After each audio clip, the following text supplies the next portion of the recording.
আসসালামু আলাইকুম। সন্তান হচ্ছে বাবা মার কাছে সবচেয়ে মূল্যবান সম্পদ। টাকা পয়সা বাড়ি গাড়ি কিছুই না। একটা সন্তান যখন বিপদে পড়ে বা একটা সন্তানের যখন কোনো দুর্ঘটনা হয়, তখন একটা বাবা মা জানে কলিজার ভেতরটা ছিঁড়ে চৌচির হয়ে যায়।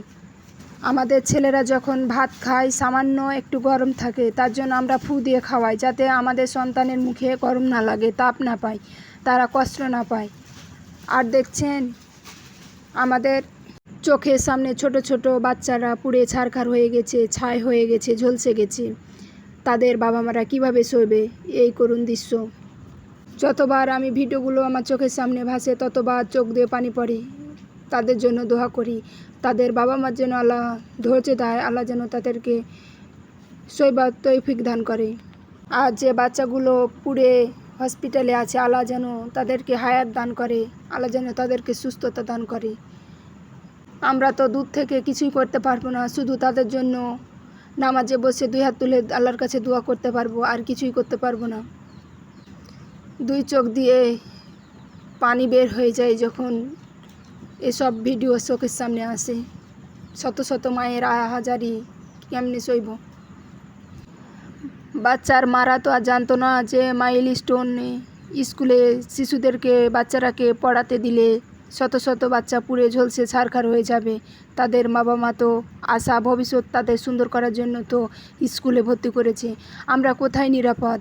আমাদের বাচ্চারা স্কুলে গেলে আমরা বলি যে নিরাপদে থাকবে। কোথায় নিরাপদ? কোথাও আমাদের নিরাপদ নয়। এই বাংলাদেশে আমরা বাস করছি, যেখানে একটা জীবনের কোনো নিরাপত্তা নাই। আমি আমার বাচ্চার কথা বলি। আমার বাচ্চা যখন স্কুল থেকে আসতে খুব জোর 10 মিনিট যদি লেট হয়, তখন আমার মনের মধ্যে কেমন যেন করে উঠে। ভাবি যে কি হলো রাস্তায়, না কি হলো যে এতক্ষণ থেকে আসে না। টিচারদের ফোন করি, ম্যাডামদের ফোন করি যে কি হলো, বললো যে মাত্র স্কুল ছুটি হলো, যাচ্ছে, না গেলে জানাবেন। আমি তো রাস্তায় চেয়ে থাকি যে কখন আসবে না। একবার আমার ছেলে তার বন্ধুর বাড়ি গেছে, তো আমি টিচারদের ফোন করে বলছি যে স্যার এখন আমার ছেলে আসেনি। তো বলছে যে 1টার মধ্যে না গেলে আপনি ফোন করে আমাদের জানাবেন। তো এসেছিলো, তো আমি তাকে বুকে ধরে কান্না করেছিলাম যে আব্বু তুমি আমাকে না বলে আর কোথাও যাবে না। তো সে কথাটা আমার রেখেছি। কিন্তু এত বাচ্চা যে সারা জীবনের মতো চলে গেল, তাদের মারা কিভাবে সইবে, কিভাবে থাকবে? আসলে একটা ছোট বাচ্চা যদি বাসায় না থাকে, তো বাসাটা কেমন ফাঁকা ফাঁকা লাগে, শুধু আমি মা জানি। আমার ছেলে 9 বছর হয়ে গেল, আমাকে ছাড়া একটা বেলা কোনো দিন কোথাও থাকেনি। ছোট বাচ্চাগুলো যখন মারা যায় আসলে অনেক কষ্ট লাগে, অনেক দুঃখ লাগে। যখন বৃদ্ধ মানুষগুলো মারা যায় তখন অত খারাপটা লাগে না, যে আল্লাহর কাছে হয়তো একদিন যেতে হবে। কিন্তু ছোট ছোট বাচ্চারা অসুস্থ হলে, তারা মারা গেলে অনেক কষ্ট লাগে। তো আজ 2 দিন থেকে ইউটিউবে যখন বা ফেসবুকে যখন ঢুকি, তখন দেখি তো কান্না ছাড়া আমি কিছুই পাই না। আমার মাথা যন্ত্রণা করে এসব দেখি। আমার ছেলে বলছে আম্মু তুমি কেন কান্না করছো?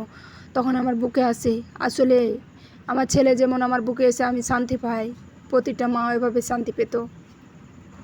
তো যা হোক, আমি রান্না করতেছি আর এসব ভাবতেছি, আসলে কোনো কাজে মন বসছে না এসব দুর্ঘটনা দেখে। তো এখানে মাছটা ভেজে নিচ্ছি। এখানে মাছটা হালকা পানি দিয়ে ঝোল করে নিয়েছি। এখানে করলা ভাজি করা হয়ে গেছে। তো আসলে আমি এই মাছটা তেমনটা পছন্দ করি না, তো আমি করলা ভাজি দিয়ে, আলু দিয়ে, পেঁয়াজ দিয়ে ভাজি করেছি, তো সেটাই খাবো।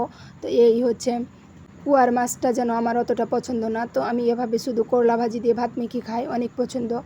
তো আমাকে অনেক মজা লাগে, তিতো তিতো লাগে না, আমি মেখে এভাবে খাই। তো আমার ছেলে বলছে আম্মু তুমি অনেক মজা করে মনে হচ্ছে খাচ্ছ। আমি বলছি হ্যাঁ বাবা, অনেক মজা করে খাচ্ছি। তো আসলে আপনাদের আমার খারাপ লাগা থেকে অনেক কিছু শেয়ার করলাম। যদি ভিডিওটি ভালো লেগে থাকে অবশ্যই লাইক কমেন্ট শেয়ার করে দিবেন, এবং সবাই সবার জন্য দোয়া করবেন। আল্লাহ হাফেজ।